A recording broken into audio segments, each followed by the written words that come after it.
Olá de novo, eu sou a Clarissa De Franco e nosso canal é Orbe dos Sonhos. Sejam bem-vindos, bem-vindas. E vamos agora para a segunda parte da análise do sonho, Casa Flutuante e Crocodilo. Eu estava lendo a análise, então vou reler o sonho. No outro vídeo, no vídeo anterior, a gente já começou a análise, então se você quer acompanhar direitinho essa análise, precisa assistir o outro vídeo. Lembrando de alguns lemas nossos. O inconsciente é nosso amigo. O inconsciente está aí para nos ajudar a elaborar o que a gente não conseguiu elaborar na vida desperta, ou para trazer algum detalhe, que ajuda a gente a compor melhor a situação, para dar vazão para um desejo que está reprimido e não pode ser realizado na vida. Enfim, o inconsciente ele traz saídas. Ele é nosso amigo, mesmo quando ele está trazendo pesadelos. Deixa eu só fazer assim que tá borrado aqui o negócio. Vamos lá. Vou reler o sonho. Então, de novo, assista a primeira parte para entender todo o fluxo, tá bom? Eu me mudava para Nova York e ia morar numa casa suspensa sobre um rio. Havia jacarés no rio abaixo. Essa casa que eu morava era uma casa coletiva. Meu pai está lá e minha ex-sócia também. Tínhamos um quarto, mas não havia parede de divisão com os outros moradores.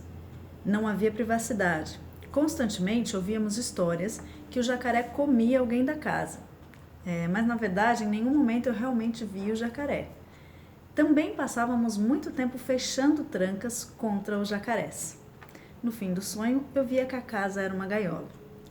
Bom, e aí eu narrei um pouquinho do desenho, porque eu sou péssima, sou terrível, não sei filmar o desenho aqui.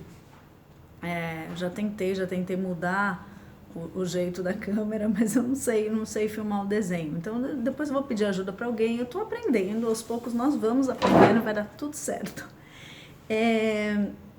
Então eu disse que o desenho tem um rio embaixo, assim, um jacaré enorme, que tem uma bocona, um rabão, assim, que dá uma volta. E tem realmente uma casa suspensa, assim, sem nenhuma base, que tá embaixo, ela tem 3 portas e uma grade, assim, parece uma gaiola mesmo, e em cima uma parte, assim, quadrada, que, enfim, não faz parte dessa gaiola.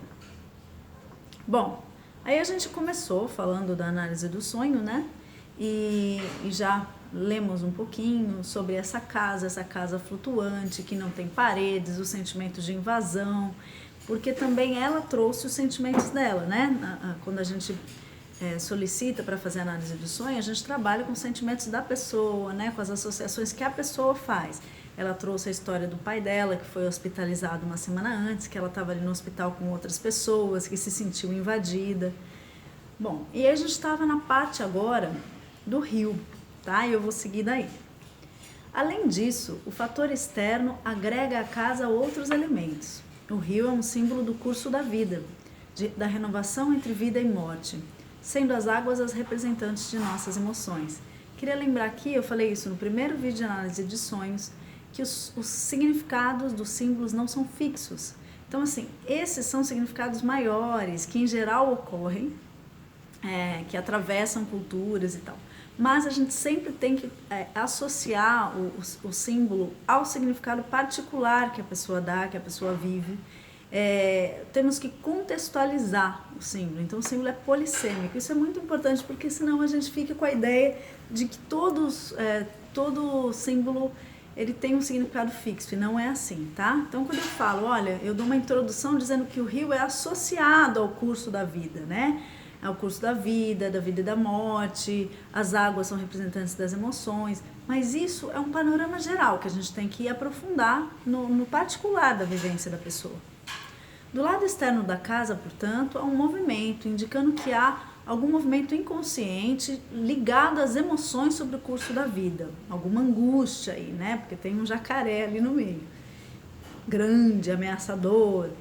Talvez a fragilidade, a hospitalização, a idade de seu pai trouxeram angústias relativas ao fluxo entre vida e morte, Porque o pai dela esteve hospitalizado, isso ela fala no relato, e esteve à beira, correndo risco de vida. As bases flutuantes da casa encontram esse rio. uma espécie de sabedoria que flui sem o seu controle. Então o rio tem essa coisa de ser, de ter uma força dele, autônoma, né, que a gente não controla. E o medo da morte e da falta de controle sobre a vida está aí explicitado. E a casa, que é aquela nossa estrutura interna, nossa estrutura psíquica, como a gente está com aquele tema internamente, está flutuando ali em cima daquele rio, quer dizer, não tem uma base, não tem controle, então tem uma sensação de insegurança nesse fluir entre a vida e a morte. Junto com esse medo, outros são somados, como a figura do jacaré ou crocodilo, a que você associa à ameaça. O jacaré é outro simbolismo que domina a vida e a morte. Também dei uma olhadinha, né, em vários dicionários de símbolos, tal, para a gente tentar refletir um pouquinho sobre o simbolismo do jacaré, do crocodilo e tal. De novo, não é estanque, né? É só uma pista que a gente vai seguindo. O jacaré é outro simbolismo que domina a vida e a morte, sendo um senhor das águas, ligado à noite, à lua, transita entre a terra e a água. E algumas tradições o associam ao poder de controlar o ritmo da vida. Uau! Lembram-se do filme do Peter Pan, em que o crocodilo engoliu o relógio e passa a demarcar o tic-tac ligado ao tempo para a morte do Capitão Gancho. O Capitão Gancho morria de medo daquele tic-tac, aquele tic-tac era super importante, né? E essa associação do crocodilo com o tempo, ela não foi à toa ali no filme, ela também está ligada às tradições de interpretação desse símbolo do crocodilo. Então, é como se o crocodilo fosse um representante do controle sobre o ritmo da vida. E não é à toa que ele está ali no rio, né, que fala do curso da vida, e ele está ali no rio, entre a terra e o rio, controlando vida e morte, né?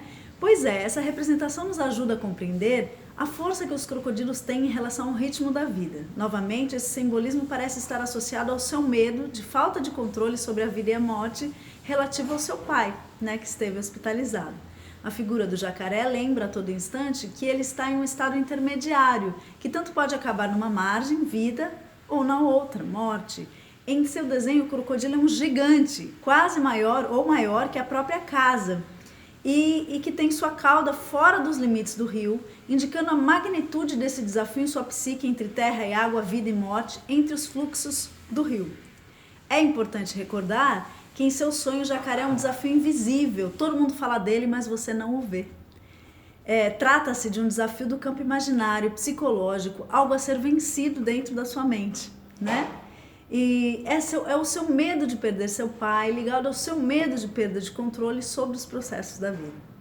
Aqui eu tomei a licença, porque essa pessoa me permitiu de olhar o mapa astral dela, e para verificar ali como ela lida com essa questão de vida e morte e tal. E olhando o mapa astral dela, eu pude reconhecer um padrão importante associado a esse medo, né? O ascendente dela em Escorpião, com os regentes Plutão na casa 12 e Marte na casa 8, a Lua na casa 4, chegando na casa 4. Claro que tem um monte de outros elementos, mas esses elementos sugerem um desejo enorme de controlar as forças ocultas entre vida e morte. Karma, Dharma, tem em função tanto de uma força psíquica muito grande, né, e uma compreensão enorme do sofrimento que paira a vida humana, quanto também um medo de perder, um medo enorme de perder. Então toma para si o controle sobre essas forças ocultas, sobre o mistério, sobre tudo isso. Então o medo da morte, de perder o controle, é muito forte em seu mapa. O crocodilo, como um grande medo imaginário, evoca ações repetitivas de fechar portas, trancar, em busca de proteção, até que isso conduza a uma prisão, uma gaiola. O alerta do sonho é que o crocodilo é o incontrolável, não pode ou deve ser evitado. Quando você tenta evitar o inevitável, controlar as forças entre a vida e a morte, a gaiola surge como símbolo oposto ao fluir da vida. A gaiola é a consequência do controle em seu sonho. Eu preciso terminar, olha que droga. Concluindo aqui, a falta de defesas, casa flutuante, sem parede, ameaçada por crocodilo, é combatida com um comportamento excessivo de controle, fechar repetidamente as trancas, que leva a uma prisão, uma gaiola, né, que é uma prisão de pássaro. A gente vai continuar esse sonho no próximo vídeo, a gente vai ter a parte 3. Muito obrigada por você que está me acompanhando, se puder assistir os outros, você vai entender na sequência. Até mais, beijo!